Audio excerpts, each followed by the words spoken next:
Welcome. My name's Jane Crawley, and it's my absolute pleasure to be moderating this evening. Thank you heaps for coming out on a really cold night for this fantastic keynote. First of all, I want to acknowledge that we're meeting on the lands of the Kulin peoples, and I pay my respects to their elders, past, present, and future. So we're meeting on Aboriginal land, always has been, always will be. Tonight's keynote, the role of place in civic innovation, is part of the urban living stream of Melbourne Knowledge Week. And I wanted to just say a couple of things about place and what I mean when I use that word. It's an interesting word. It's got many layers, but my take on it is that place often refers to kind of physicality, physical kind of space. And there's something about its meaning, you know, the way you interact with physical space, where you're cognizant of its past, its present, its future, and they sort of come together and they collide. And so there's a meaning about the way we all interact with space, whether we're people who live in a particular physical space, whether we're working there, you know, how we interact with it, how we make it work for us, etc. And tonight we're going to be looking at the way design, infrastructure, regulation, the arts, etc. all come together to make spaces meaningful, and in particular to make them meaningful for communities.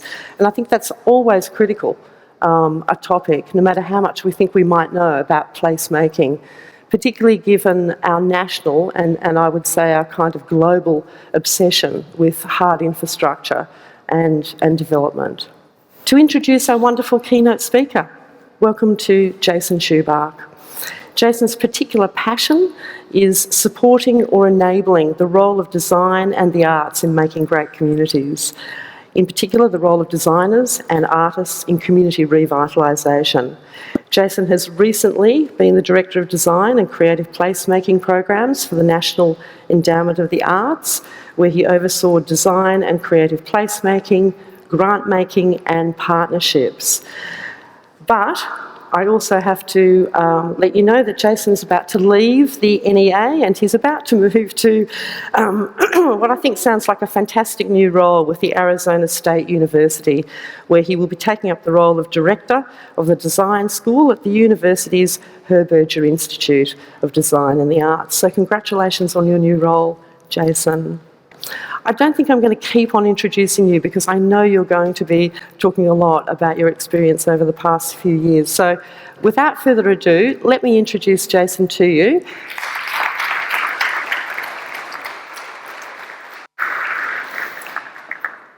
Thank you, Jane. Hi, everybody. I'm Jason Schupbach. I'm here from the National Endowment for the Arts. Has anybody heard of the National Endowment for the Arts? Great. So what is the National Endowment for the Arts? What is it? Yes, we're a federal agency. We're one of the 60 agencies in the United States federal government that actually funds culture and supports culture. You see some of the better known ones here up on the screen. So the NEA is the primary federal cultural agency. We're the primary federal policy cultural agency. And we're the folks who fund the majority of nonprofits and communities to do arts-based work in the country. There is no endowment. Hate to break it to you. We don't have like billions of dollars. We get money from Congress every year and we have to spend that money.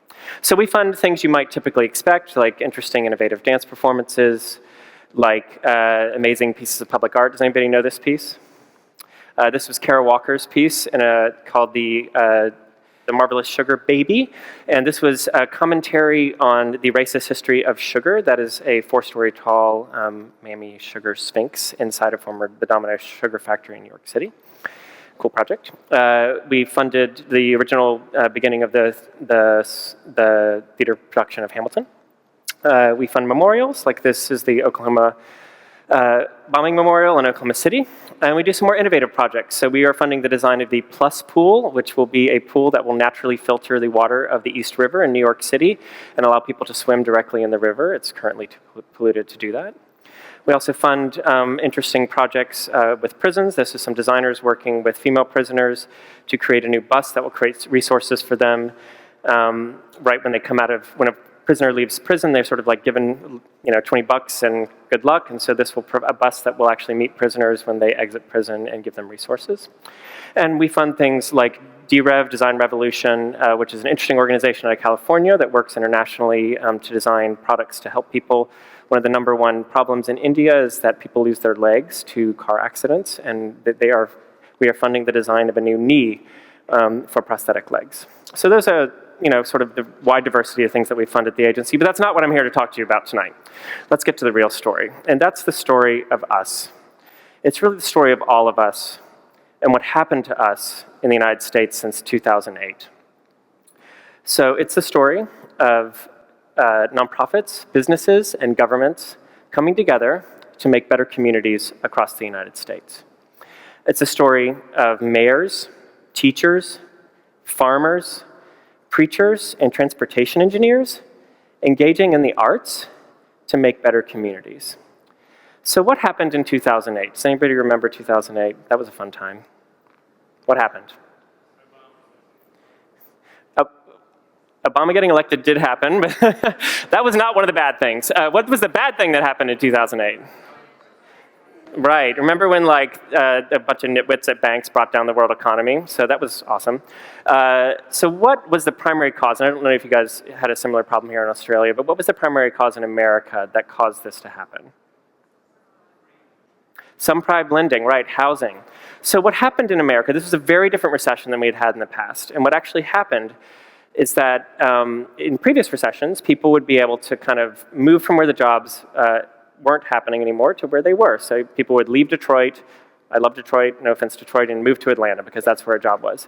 Well, everybody in this recession was underwater on their mortgages. And what I mean by that is that the value of their house was lower than what they owed to the bank on their house. So they could not pick up and move. They were stuck where they were in place. So when Obama started, he said all of the agencies across all of the federal government to come together and to work to help make places better, where people already live. So we have to make economic development happen everywhere.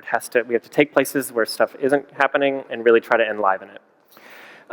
So our agency was asked to step up and do that, and we asked ourselves, so where do we start? So we looked at this study that was done by a foundation in America called the Knight Foundation in 2012, and they interviewed 40,000 people with Gallup polling, and they asked people, why do you love living in a place? Why do you love living there? We thought that was the secret to why you might what we should be doing. So what do you think some of those answers were?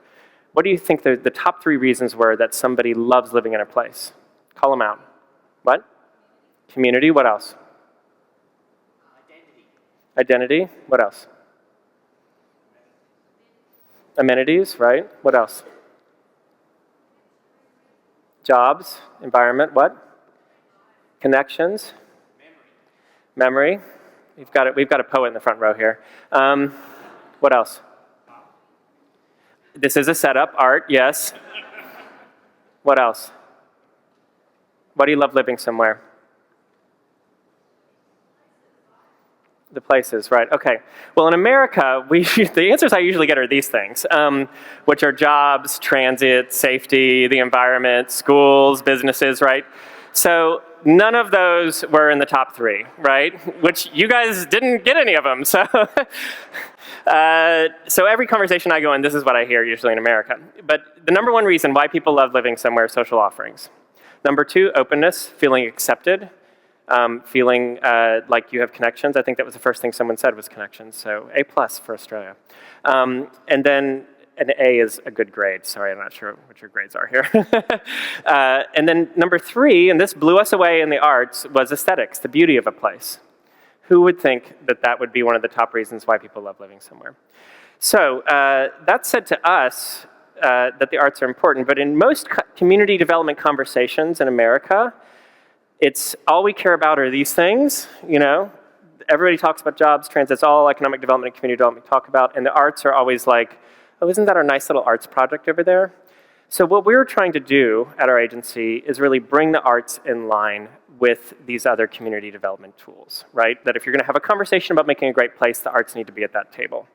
Now that is not this. After, we had major riots last year in Baltimore, Freddie Gray riots, and that is this. That's not what we're talking about here, right? The arts are not a silver bullet.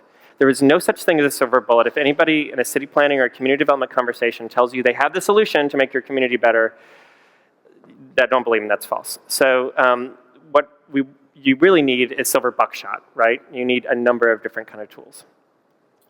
So we said, well, what does that mean to actually have the arts assist in helping make places better?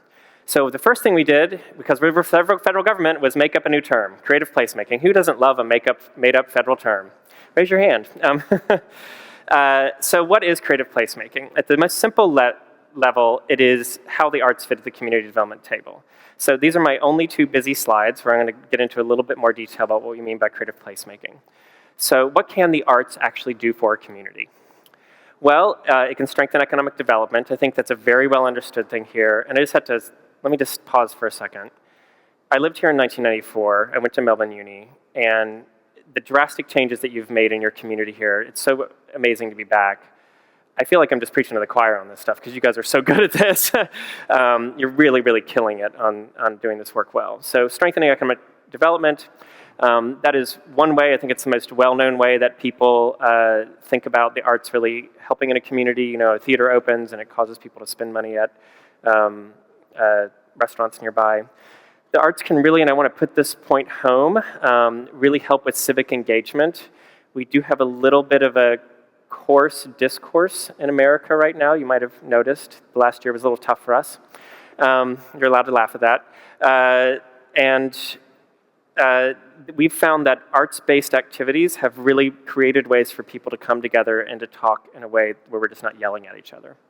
The arts can also help build resiliency. We've had an enormous number of natural disasters in our country in the last few years. And it has been shown, there's research that shows where communities that have been strengthening, doing activities that have been strengthening them through the arts are actually able to respond to disaster faster and more completely. And of course, the arts contribute to the quality of life. You're not here, if you're here and you don't actually think that arts make life better, you shouldn't be here. This is not the speech for you. Okay, so how does the arts do it? These are kind of 4 easy ways to think about it. The first is anchoring. By that we just mean building an institution. We're sitting in a great arts institution here, right? It's about, build that theater and people will come. Activating is another kind of bucket you can think about this work within. That's really simply, arts events, festivals, Melbourne Knowledge Week. Fixing is another way you can think about how the arts and design can help. Not my favorite term. It makes it sound like your place was broken in the first place. But that's really about reimagining public spaces, beautifying, getting to that aesthetics part of what people want. And then planning, and I'm going to show you some unique projects about this. I think people do not ever think that an artist could actually help improve a community planning process, but they can. Do you guys have that show Parks and Rec here? Great. You know how when they have like really awful community planning meetings on that show? Well, they're even worse in America than that. Like that's sort of a nice way of putting it.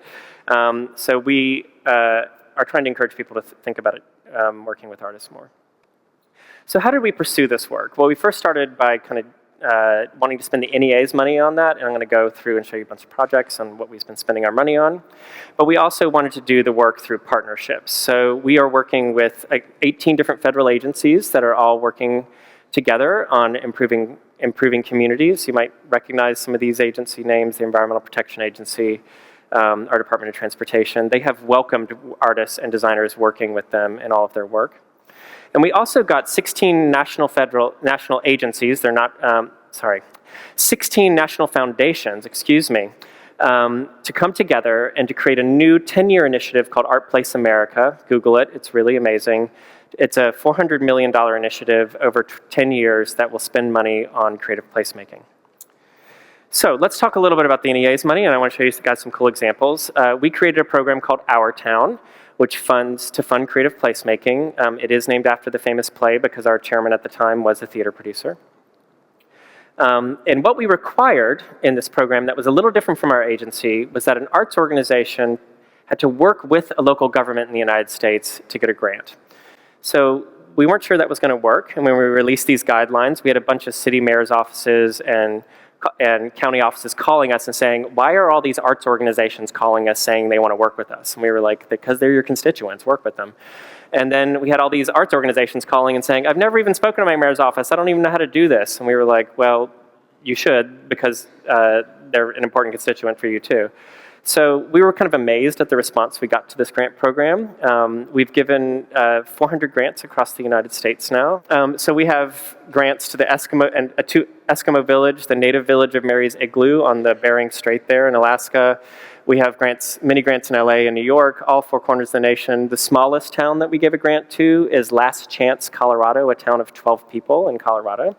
It's not their last chance. And Key West, the Acadian portion of Maine, really this work has been happening absolutely everywhere. So I want to show you guys some examples to kind of bring this work to life. I want to emphasize again just how many communities in America are experimenting with bringing artists into the planning process. This is an example from Minneapolis, where they brought in some artists to help with some transit planning that was happening in a community. This is just kind of using some different kinds of visuals. This is a community meeting. This is a community meeting. This is a dance group that was working with a transit agency locally. These are people acting out through modern dance what they hope the future of a transit corridor will be. Kind of amazing, right? And I want to show you now a little short video that is an example from LA. This is an example of going deeper, going beyond what you might expect to talk about the future of the community, and I'll let this video kind of speak for itself. That's my boy! I was born and raised in South Central LA. I'm 64 years old. I've had my own training club for the last 40 years, and I enjoy doing it. When you come inside of these gates, you're in my fantasy. Willowbrook is an unincorporated residential area in between Watts and Compton. It's an area that's receiving a lot of investment from the county, spurred mostly by the long-awaited reopening of the Martin Luther King Jr. Hospital. The LA County Arts Commission asked me to create an artwork that would connect residents with the people in charge of all that planning. When people think of the area, they often see a place defined by what it lacks or by its problems. But we wanted planners to be able to see Willowbrook in a much richer way. The Arts Commission had already worked with LA Commons to map Willowbrook's cultural institutions, but I wanted to find out how residents incorporated creativity in their everyday life. I used billboards, text messages, and surveys, and I went door to door, working with residents to discover and document what they loved about their neighborhood. I'm 32 years old. I've been living here all my life. The neighborhood always stayed up. It never ran down. Mm-hmm. Christmas, they always have contests where they decorate the houses. And a lot of people take pride of what they got here. I made a book of photographs and stories showing Willowbrook residents with their homes, gardens, and vehicles. Toda esa piedra salía de aquí del 105 freeway. Cuando lo empezaron a hacer, tiraban. The big diesel trains, you know how the men sit up with all that power, and they would wave to me as a little girl. And I presented this all back to the community in a photo exhibition and festival curated entirely from residents' own work.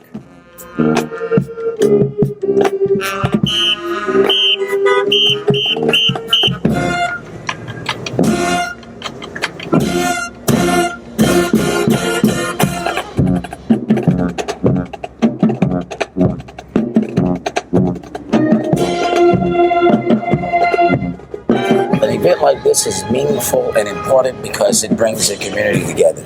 It used to be predominantly black, and now there's different races from all over the world that have come into this area, and I think it's beautiful.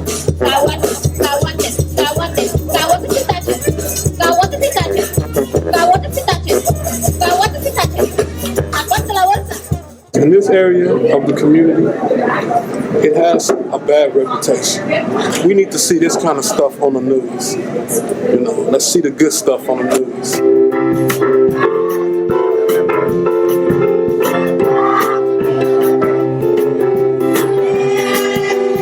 I feel if you you're going to be in a neighborhood, if you're going to try to rebuild a neighborhood, you need to know your people.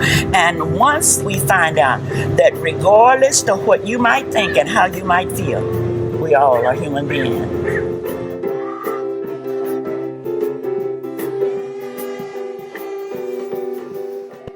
So this work is being used by the county now as part of all of their planning processes going forward. They want to engage an artist in the beginning to truly understand a place. So let's look at some anchoring projects. Bethlehem was a steelworking town. The steel plant closed about 20 years ago. They have now, half the plant is now a casino. The other half, this amazing arts organization has now been redeveloping. They put in this outdoor pavilion. It's like this absolutely amazing outdoor space. Those are the former steel stacks there. They built this jazz cafe and theater. They have moved the local radio station onto the site. And we funded this piece of public art. So this piece of public art is about 4 stories tall, and up the sides of it are written all the names of all the buildings that were built with Bethlehem steel, including the Statue of Liberty and the Empire State Building. If you know anything about getting pieces of public art approved through a public process, if you can imagine getting one that can actually light on fire approved, you know how hardworking these people are, and Jane can probably speak about how difficult it would be something like that to make that happen. We also fund artist housing. This is a project in Hamilton, Ohio that looked like this before and now looks like this. It's sort of a sexy reveal. Let's do that one again. Looked like this. Now looks like this. 36 units of affordable artist live workspace in the downtown of Hamilton, Ohio. But we have a huge problem with gentrification in the United States, and I think we'll get into this a little bit in our talking, when we talk. San Francisco is the most expensive city in the world now. The average rent for a 1-bedroom apartment in San Francisco is $4,400 a month. So the arts organizations are getting pushed out, and artists are getting pushed out. We have funded this very interesting new initiative to stabilize space in San Francisco called the Community Art Stabilization Trust, or CAST, and we can talk more about that. I want to show quickly some examples of artist entrepreneurship. There's lots of examples of where people have been developing creative businesses working with communities. In Chester, Pennsylvania, another sort of post-industrial town, they've been working to create a makerspace, building it with the community, and empowering local makers to start selling their wares in this space. This is pictures from public workshops built out of the space. We've also been working very closely with our indigenous communities. So this is the Navajo Reservation. We have a very different relationship with our indigenous communities in the United States. There's many different kinds of relationships. The Navajo Nation is one of the relationships where they're actually a separate nation within our nation. So we have a nation-to-nation relationship with them. It takes 7 years to get start a business within the Navajo Nation, 7 years to open a small business in the Navajo Nation. So artists and designers have been working with the Navajo Nation to shorten that time period, and they just launched this website last week, which is a tool for enabling businesses within the Navajo Nation. Let's look at some activating examples real quick, and I'll kind of wrap up with these. In Wilson, North Carolina, Wallace Simpson there, he just passed away, he was 92 years old, was an untrained artist that built these whirligigs in his front yard. That one you see in the front there is 200 feet tall. He was a machinist, so the city really wanted to take these out of his front yard and move them into the downtown. What was really unique about this project, and what was cool was beyond just creating a new anchor in the downtown, it would be great to see these restored whirligigs, is they really thought about, okay, we have this process where we really need to restore these pieces of art. And we have all these unemployed people in town who used to do kind of welding. Why don't we actually teach them folk art restoration and see if we can teach them a new skill set to actually restore the pieces. They're now being put into the downtown. Wilson was a former tobacco town. These are former tobacco drying factories, which have all now been sold. There's a brewery, of course, and other activities going in there. And the Smithsonian National Gallery is going to be opening a folk art restoration center in the town and working with the people that have been doing that. It's a great story. I was kind of thinking beyond just what public art can do. Has anybody heard of Art Prize? Has anybody heard of Grand Rapids, Michigan? Okay, 1 or 2 people. So Grand Rapids, Michigan is a post-industrial town. they created something called Art Prize, which is any artist can pay $75 and enter their artwork to be shown. They curate over 2,000 pieces of art all over the city over a 2-week period. And then people go and vote on what their favorite piece is, and the winning artist gets $250,000. It's totally amazing. Grand Rapids is a town of 180,000 people. 300,000 people show up for Art Prize every 2 weeks. So this is one of the pieces that won. This is my favorite piece that's ever been an Art Prize. This is 10,000 people waiting for 100,000 paper planes to be thrown off the top of buildings. It didn't win. I was sort of bummed about that. And I think I want to just wrap up with one last quick video to show how you can really activate a community in a way using arts that, again, goes beyond just the activity itself, but really helps to hold up and hold up the character of the community, make people's voices feel heard, and really empower the next generation. Let's watch this video from the Miami Poetry Festival.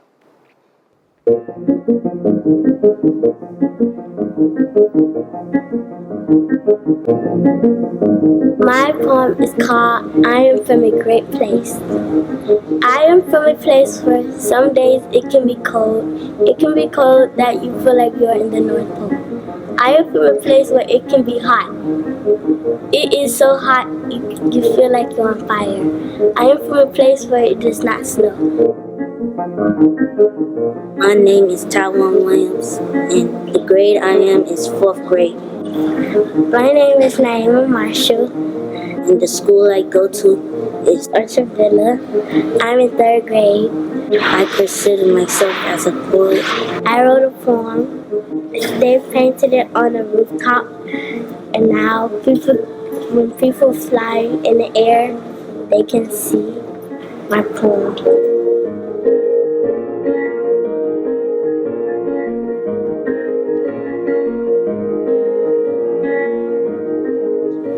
We wrote our emotions of how we feel, and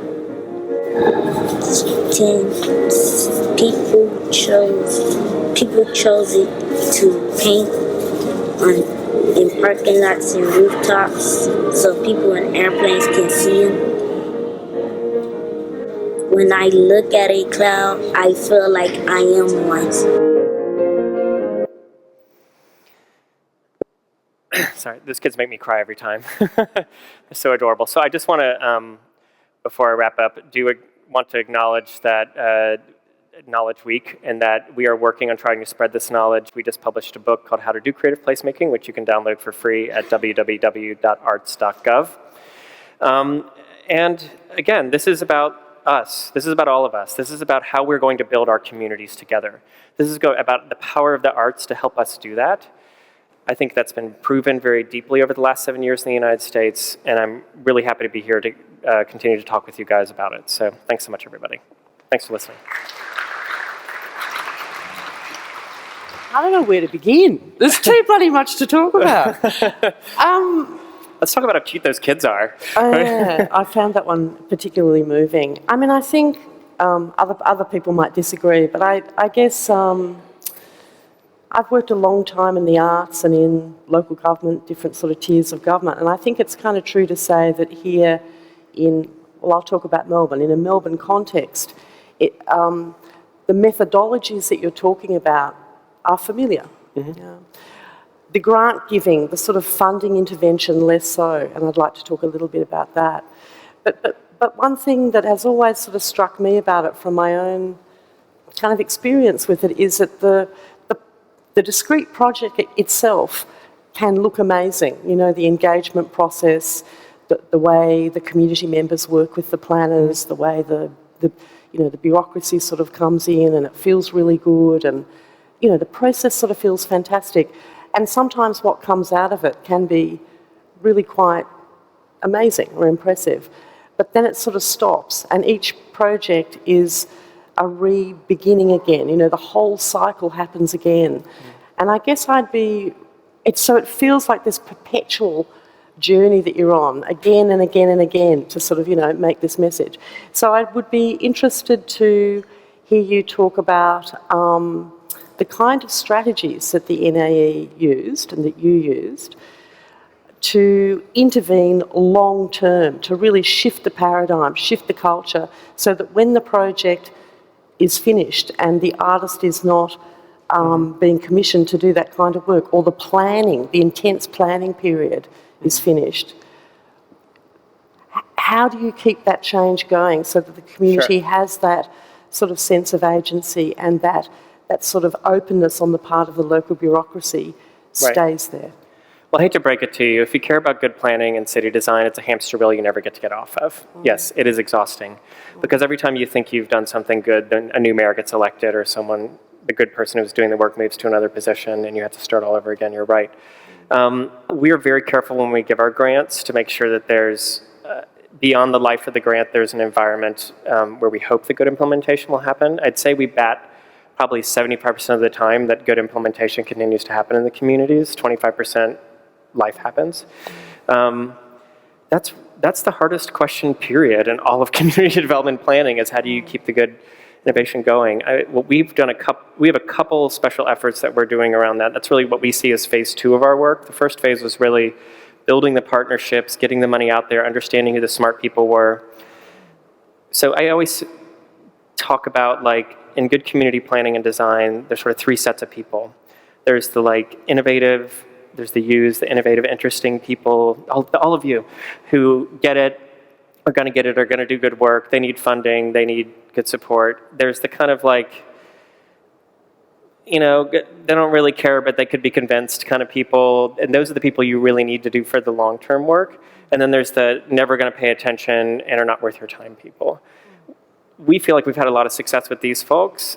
Phase 2 of our work is all about helping to train and educate these people about how to keep doing good work. So there's a number of different initiatives we're using. We're using institutes where we bring leadership in and help train them on the work. We're doing a lot of investing directly in networks. But what I mean by that is, so transportation engineers have their own industry association. City planners have their own industry association. Gosh, you name it. And there's so many, the community development corporations, which is like a nonprofit developer of affordable housing, has their own association. There's hundreds of these associations in America. We've been giving them money to learn about how to do this work, right? And they had to show to us that they had a learning system, that they just weren't going to take the money and do a couple trainings and be like, see, we did it, you know, but they actually had a consistent way to constantly train their members on how to do the work. So you're going out to them.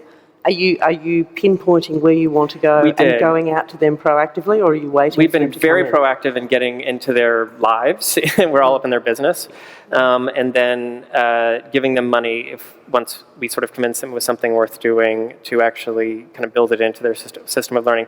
My goal is that someday, just doing arts-based community development will just be like a natural thing in America. There won't be this, like, mysterious thing that it seems to be right now to a lot of people.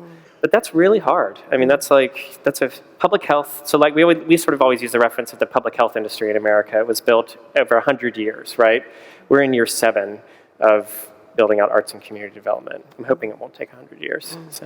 So what about politicians? Right. What kind of role do they play in a practical sense in the work that we've seen here today? What is the grant recipient? What is the NEA's relationship to the politicians, and how do they sort of fit into your capacity building approach? Depends on what level of government they're in. There's certainly, obviously, federal congressmen we depend on to give us funding to do the work.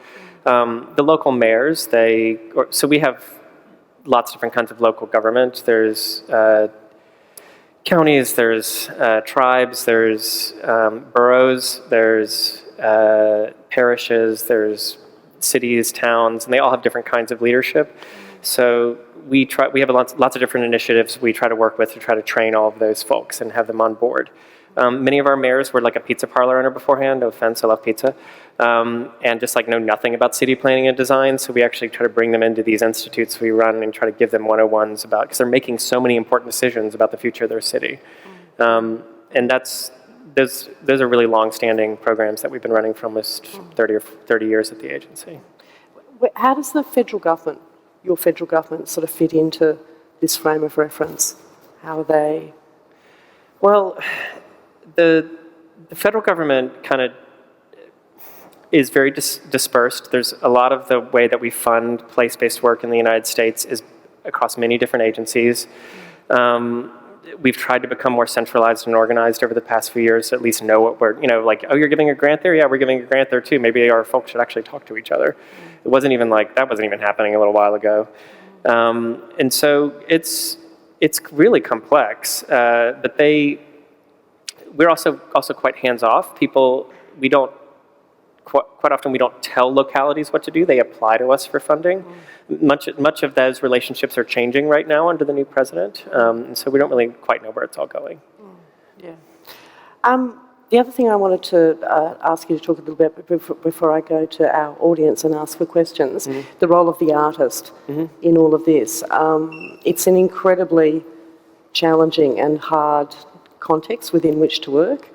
Not necessarily the community engagement context, but particularly the public art kind of context.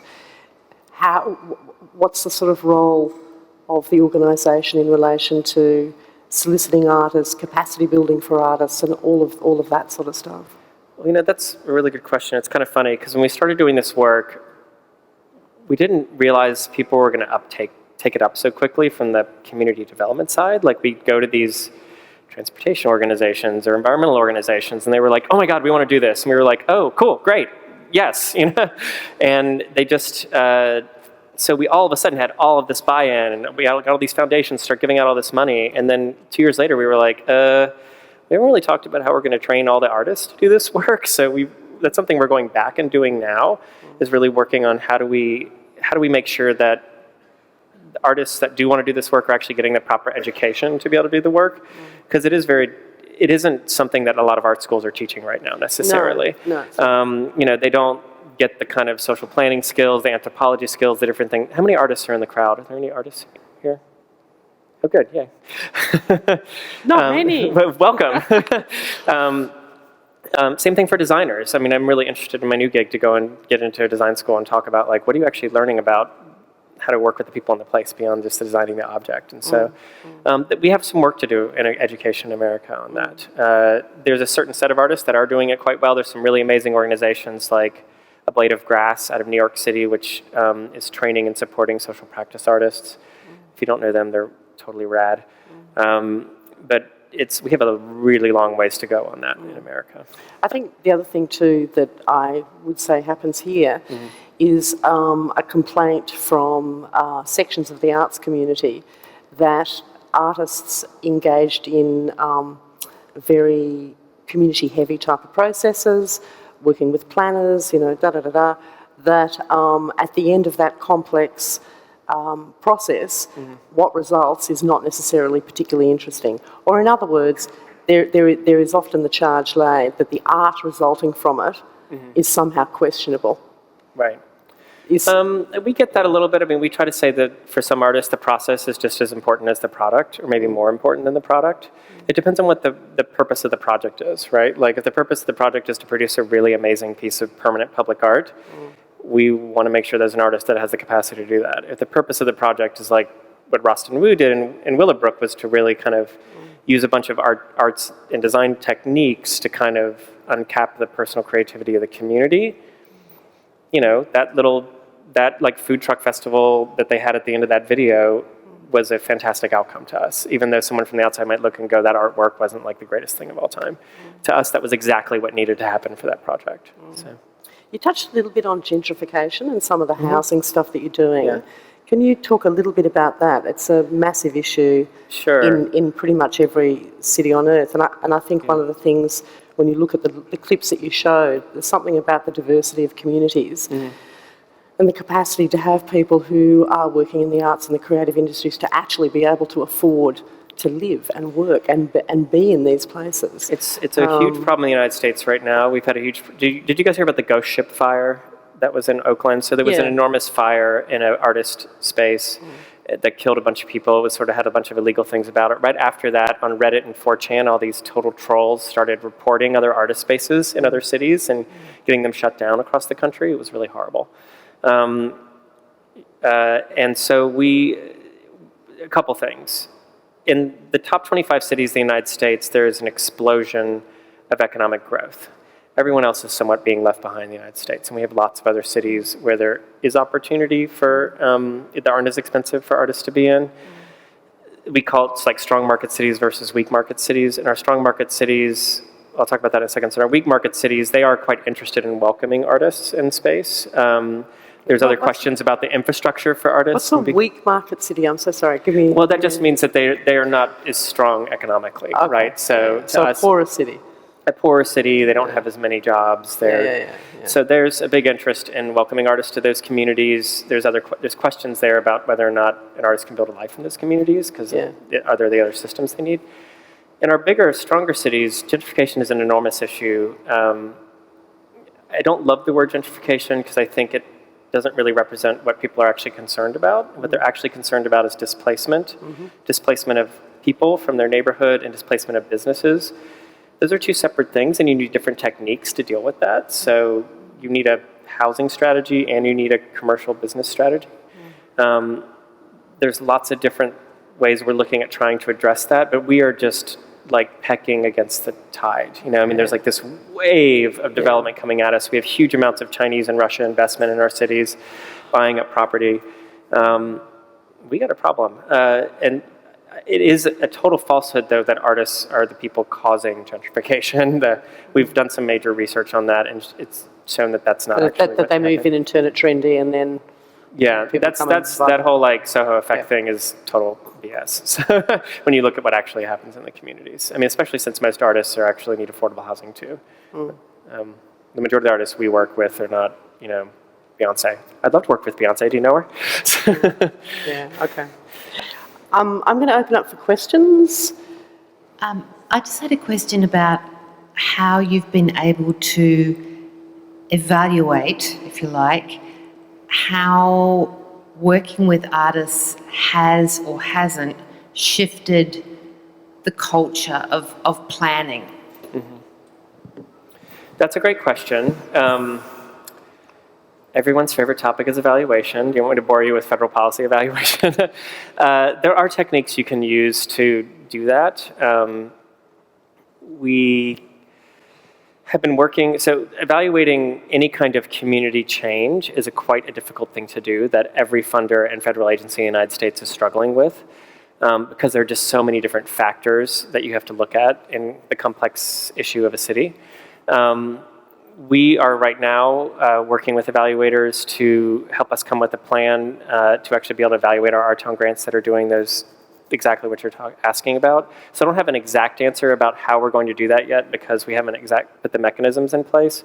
But there is data that there are definitely methodologies that you can, where you can do surveying and other kinds of data collection processes, or data that's collected nationally to show change over time in those things. But it's very hard to say that a $50,000 federal grant was the thing that led to the change in that community when there's so many other factors around it. So I don't have a great answer about that, but we're all working on it. If every foundation, every federal agency is like very focused on how do we actually evaluate the outcomes in communities, not just outputs. Like, we produced 6 pieces of public art, great, but what was the actual thing that happened with it? So we're getting there. Do you worry about grant giving, that's sort of the, how's one say, there's a beauty to it because it's quite democratic, and you put it out there and you spread the word, and you don't quite know what you're going to get, you don't know who's going to come in with what, but then it also puts you in a kind of a reactive space where you're sort of waiting for things to come in. Do you know what I mean? How do you, because it's a very ambitious program, so the thing that kind of really intrigued me was using the mechanism of grant making or grant giving as the strategic mechanism for this change. It's an interesting way of operating. So yeah, how do you balance that out? We didn't know it was going to happen, right? I was like, we had spent months writing these guidelines and we released them, and I was just like, I hope someone applies, And I'll never forget the first grant that came in was from an island you can only reach by seaplane off the coast of Alaska. And I was like, okay, we're going to get some interesting things in here. And we've just had an avalanche of interest from folks. So that's not really been a problem for us. And I think the mechanism of giving money to stimulate people to think differently is one technique. I think there's other ways that you can do that. It's the one technique that we have, along with convening and kind of knowledge building through releasing books and things like that. So we try to use all three of those techniques to the best that we can. But our primary purpose as an agency is grant making. But it was really, if you want to feel good, so we've had this horrible discourse in the country for the last year. It's just so depressing. Everyone thinks that, terrible things are happening in America. If you want to feel good about what's going on in our country, you would serve as a panelist. All of our grants are reviewed by American citizens. You would read those grants and you would just feel amazing about the people that are out there in the country trying to make their communities better. It is just the most heartening thing on the planet. It's really wonderful. Yeah. It's an interesting one for our context, I think, because as far as I'm aware, in our particular context, grant giving as a mechanism just isn't used in this space at all. It's very proactive and interventionist. So it's quite interesting to hear your take on that. Other questions? I'm interested in the reason why you're trying to put the arts into the community is to restore equity in the community, but I haven't heard the value that you're actually delivering is rebuilding equity, which has been damaged in the past. Are you getting an audience because you're actually rebuilding equity, or are people still trying to get you to do tangible outcomes? I don't think those things are mutually exclusive. I think everything that we do with the agency is about supporting what the community itself wants. So we're very clear that all of our projects need to be driven by the residents themselves. And so that, of course, leads to equity. That equity is a big, complex, equity and diversity and inclusion are very big and complex topics in our country, as they are in yours. We're very aware in our agency of the 250 years of injustice to African Americans, the even longer injustice to our Native communities.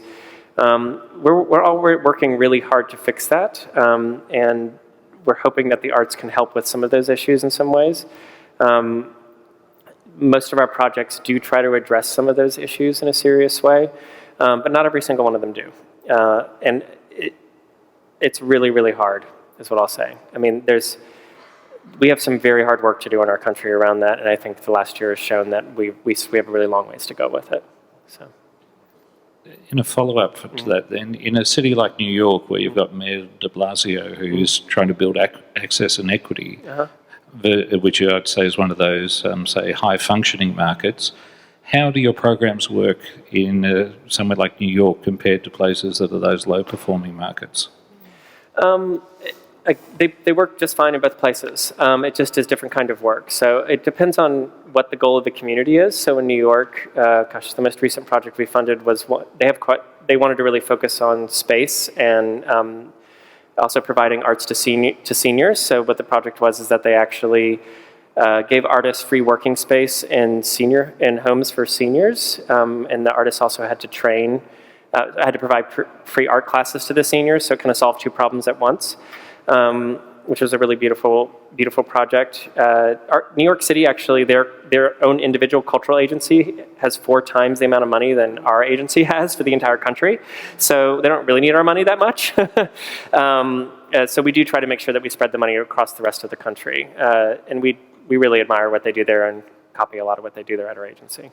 You mentioned that communities who experienced a natural disaster will move more quickly to recovery if there had been an arts program in place. Could you say more about that? Sure. So the research was done after Hurricane Sandy out on the Rockaways. I don't know if people are aware of how damaging Hurricane Sandy was, Superstorm Sandy as we called it. So Hurricane Sandy stretched all the way from made damage happen all the way from Washington, D.C. up into Connecticut, which is about a 700-mile width of a storm. It was insane. A 13-foot wall of water went through downtown Manhattan. And the Rockaways, which is out on the coast, were very highly damaged.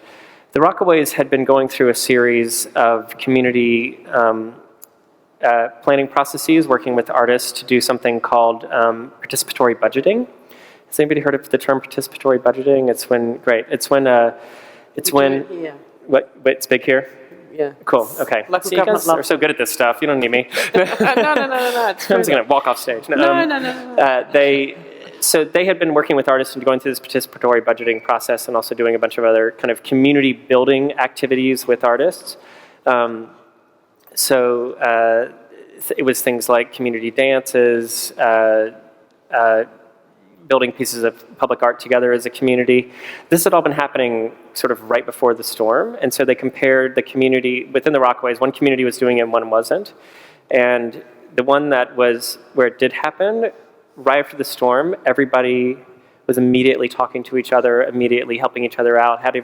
They had built the social bonds through the arts activities in a much stronger way than the other community. And so, yeah, I mean, that was just sort of one example of how the arts can help with resiliency, which is the buzzword right now for being able to deal with disasters. Hi, you spoke briefly about Art Place, and I was wondering if you could tell us a little about the techniques that you use to bring 100 plus organizations together to donate $400 million. Yeah, that was a crazy thing. So we had a theater, so the guy who was the chairman of our agency was a theater producer. He produced Book of Mormon, which is here right now. He, with the head of the biggest foundation in the United States besides the Gates Foundation, the Ford Foundation, sat down at a lunch with 13 other heads of foundations and said, we're going to do this thing. And he could sell brick to a brick wall, and said, are you guys going to get on board with this or not? And they all said yes. It was incredible. They walked out of that meeting with all this money. I think it was partly because many foundations were looking for a way to partner with the new administration in a serious way, and we're really looking for a way to focus their funding in a new way that might actually help some innovative work happen. So there has really been this beautiful partnership between foundations and the federal government over the past few years. Really, like, we can only do certain things, you can only do certain things, let's find a way to kind of make as much as we can happen together. And I think they struck at the right moment. They were really hungry to get something done. And it was just luck. It was luck and talent and the right sell at the right time. And I think one key thing was making it a 10-year initiative. They didn't have to buy in for the rest of their lives, right? I was going to ask you about that. Yeah, we're going to do it for 10 years, and then we're going to do something else, right? And I think that really helped foundations feel like, okay, we can afford this for 10 years. Each foundation had to promise $2 million a year. They started with 13, they've added 3 more. But it's good because it's enough time actually to be able to judge whether that investment is going to shift anything. Yeah, and I mean, the difficulty. None of this work should look the same 3 years from now, right? Exactly. Like we've been doing. I mean, if I came into this same speech 3 years from now, that would be really lame. You know, like we should have learned and be doing something very different, right? Hello. Hi. I've got one and I've got the mic. My God, where's that voice coming from? So one of the major sponsors is the University of Melbourne of Knowledge Week, and we've got a couple of big universities and a lot of vocational education providers and a huge number of students. You're about to move to a university. What's the role that you see students being able to play in placemaking, particularly because they're such a transient community? They're there for a few years, 4 or 5 years. Do you have any thoughts on how to empower students to be a stronger part of the community and how to work with that? Sure. If you're a student, I would say the first thing you need to do is kind of get woke. I mean, I don't know any other way to say it. Like, I think a lot of students who go to university have never really walked in the footsteps of other people in certain communities where you might be trying to go and help. So there's this great thing that just came out of this organization called the Center for Urban Pedagogy in New York, and it's called Don't Be a Dick. And it's like sort of a cartoon thing. It's about 2 different people in planning a design school, Dick and Rick. And like, Dick is like this planning and design student who goes into this community and is like, I've got this great idea for the community and they're gonna love it and we're gonna do it. And Rick is like, I'd like to learn about what's going on in this community and actually try to walk in their footsteps a little bit and to listen. And it's just about 2 different approaches to doing work. I think the pedagogy that's currently being taught in American universities is very much dickish. Am I allowed to say that? Am I on live screen?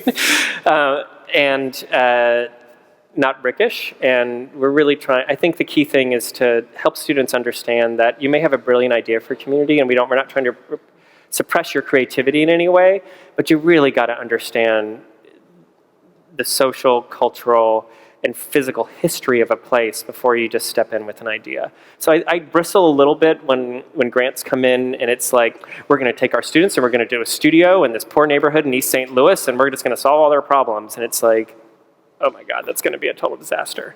Here come a bunch of white kids going into this like black neighborhood, and it's just going to be a wreck. And so, yeah, I mean, I feel like, I'm not sure how your planning pedagogy is here, but don't be a dick. Are there planners here? Yeah, because I'd just be really curious on your take in terms of the tertiary education sort of thing, and then the industry more generally, and how you kind of find the culture and its openness or otherwise to this kind of approach. I've got two young planners next to me that are being very microphone shy. I was at university quite a long time ago. Oh, yeah. Go back there, hi. Sorry. Sorry about that. Can't see you in the darkness back So there. I can't really comment about current uni practices, but I think as an urban planning practitioner, arts aren't used that much in community engagement, and where they are used, they can sometimes be a bit naff. And I told you. But I will say one thing, Jane, you might remember at the City of Melbourne, when the City of Melbourne did a project with the Kensington Public Housing Estate, where they put artists in residence on site when the estate was being redeveloped.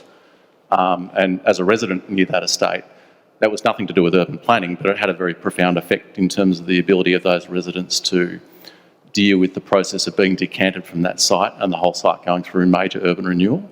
And I think as a planner, watching that, there's a huge amount that we can learn from looking back at that process. Although, like you said, I haven't seen it happen very much since then, so we seem to reset every time. Right. There's a really interesting organization in America called the Housing Assistance Council, which is working with an organization called BC Workshop, which is trying to put together a bunch of different kind of manuals and techniques for people to adopt these techniques into public housing redevelopments. If you want to look into that work, it's actually pretty exciting. BC Workshop's a great organization out of Dallas, Texas, which does a lot of this work on the ground. They're mostly designers and some artists. I think you're the first person who's just sort of said to me, maybe Jane, that's just the way that it is, and you just have to shut up and just keep on going, and it's a journey. So if I take one thing away, it'll be that. Yeah. Hello. You mentioned resiliency before in terms of something you value in local communities. I'm really interested in the resilience of this work and to what extent it sticks in the communities that you are working in, and obviously nationally the whole existence of the National Endowment for the Arts and presumably this program and everything that comes with it is under threat with change of government or, So I'm just curious about how enduring, have you managed to create a legacy where the communities you work with, both at the national level and at the local level, demand that this continues and see values in it? Sure. Well, let me talk first about the local demand and how that's going. It's enormous. We sort of kind of can't keep up with the number of people that want to do this work right now and are interested in it. There's actually even articles that like creative placemaking is like the new word that everyone hates because it's become too. We're beyond cool now, right? Like it was the cool new thing, and now it's like it's lame because people have been doing it. We're too excited about it. Which that was like, yes, that means we're winning, but so I'm not really too worried about the local folks wanting to continue to do this work, and there's lots of different other local funding systems that can support it beyond us. We're not the only people funding this, right? I would say, and we're seeing a real uptick in the number of like local arts agencies that have community development people at them. We have something called state arts agencies too, that there's been a big uptick of this work within it too. As far as how we're doing at the federal level, our budget just came out for FY17, which we're in the middle of right now, and we just got an increase from Congress. That shocked us. Thanks, guys. So I'm not really that worried about it right now. The president, let me nerd out for 2 seconds on how the federal budget works in the United States. So the president proposes a budget to Congress. There are then 24 steps which Congress takes to then pass a budget. They have never completed those 24 steps in the 7 years I've been in DC. They usually just kind of like give up at some point and pass an omnibus bill. What you've been hearing about in the press with all the cuts is the president's blueprint, which is the very first step of the 24 steps. Congress typically takes that blueprint and throws it in the trash. At least they did that with President Obama. I'm not sure what they're going to do with Trump's. and then they do what they want with it. So Congress are the people that control the purse strings, and if yesterday was any sign, I'm not really worried about it. We do have, just to add some layers of complexity of what's going on in the federal government right now, we do have Trump people at our agency. They are wonderful. They love the arts. They chose to be at our agency. They get the work. They haven't talked at all about interfering with how I'm doing my work. They like that we're investing in many of the communities that voted for the new president. And they're great people. You know, there's lots of great people that have come in to work for him that are at the agencies, despite what you might be hearing in the press. So we're not a dictatorship. We are a democracy. It's a complex system. And we'll just kind of see what happens. But we got good news yesterday. I got more money to give out. Yay. First of all, just a comment. Don't undersell the importance of making up words. I think we really can only evolve as fast as we can evolve language. And I think, I just think that's really important. And thank you for coming to appear at Federation Polygon, by the way. Now, my question is... I like that. I'm concerned about, I guess, the trajectory of our species in terms of ecological crisis. Right. And I'd just like a comment on the role of the arts in allowing that transformation or personal transformation and transformation of place to try and reroute the ship, if you like, to a more sustainable path. Sure. So I didn't show any projects where the arts are working very closely with environment. There will be released out of ArtPlace, actually, if you go to the ArtPlace website in the next few weeks, a scan of all the different projects where artists are working on environmental projects. So there's tons of them. We were talking about this before I came up here. When we came up here, there's a great project in Fargo, North Dakota. Yes, the one from the movie, where basically the city flooded the Red River flooded in 2000 and destroyed the downtown. So the Army Corps of Engineers came in and built these gigantic flood basins that could flood and save the downtown. Of course, they built them in the poorest neighborhoods and tore apart the neighborhoods. And so the planning department actually started working with an artist, this environmental artist, Jackie Bruckner, who's now passed away, unfortunately. She has a great TED Talk, Jackie Bruckner. To go in and to work with the local communities on how to rethink those basins into community commons that could still flood, but also really be an environmental resource and be better than just a concrete basin.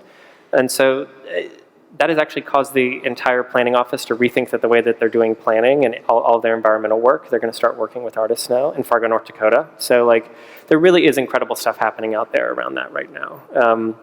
And I think you're seeing, it was an artist that changed the way a planning office is thinking. And that is not the kind of planning, that size city, that is not the typical kind of planning office where you would expect that there would be that kind of work happening. We're going to have to wrap it up very, very shortly. So I'm going to ask for a final question, if there's anything burning before we go. How do you deal with community backlash about rates and taxes going towards arts projects? This is something I particularly come up against in local government, where the distance between ratepayers and government is much smaller.